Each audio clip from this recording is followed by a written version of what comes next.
A review of the educational system is underway, and it's already uncovered deficiencies within the system. While contributing to the budget debate today, the education minister said as the government looks at reform, old buildings will be demolished, overcrowding in public schools will be addressed, and employment and building contracts issued by the previous administration will be reviewed. Janae O'Neill-Ferguson has more.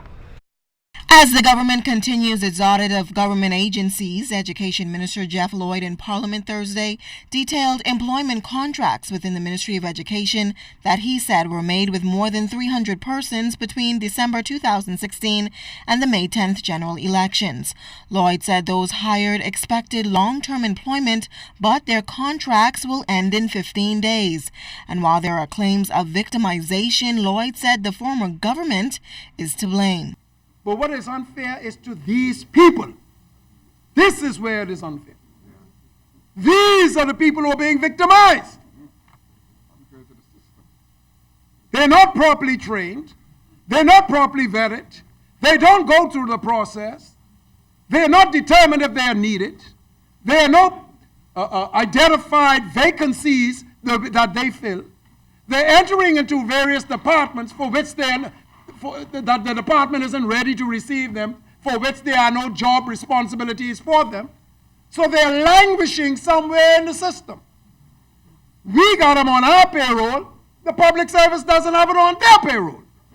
Now, the education minister also detailed a multi-million-dollar contract entered into by the former administration for the lease of the former Bahamas Academy site on Wolf Road, owned by the Bahamas Conference.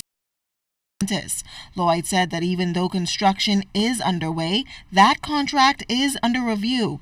The site was to be used for the Star Academy that former Prime Minister Perry Christie hoped would facilitate students with behavioral issues. We invest $25.7 million to create this structure, or these structures.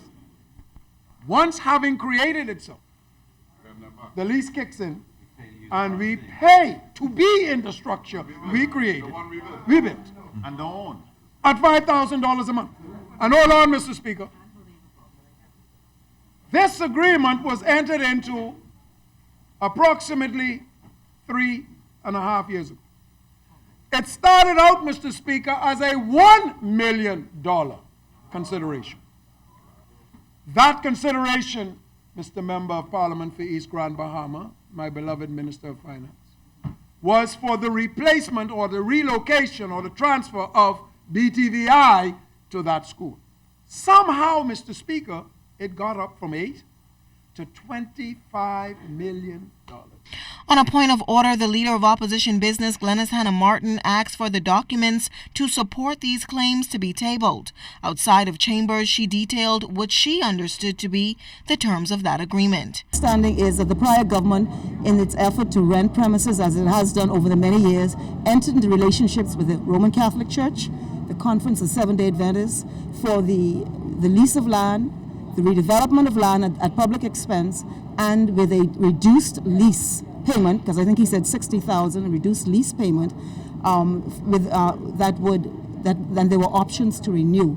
So it was intended to be a medium to long-term merging of partnerships, and it was done with the Catholic Church. And so, lest the Bahamian people are led to believe that we went in some mindless situation, I want to put that into perspective. Now, Lloyd said he was unable to find the terms of the original agreement, but said that he will lay those documents in Parliament for full disclosure. Janae O'Neill-Ferguson, ZNS Network News.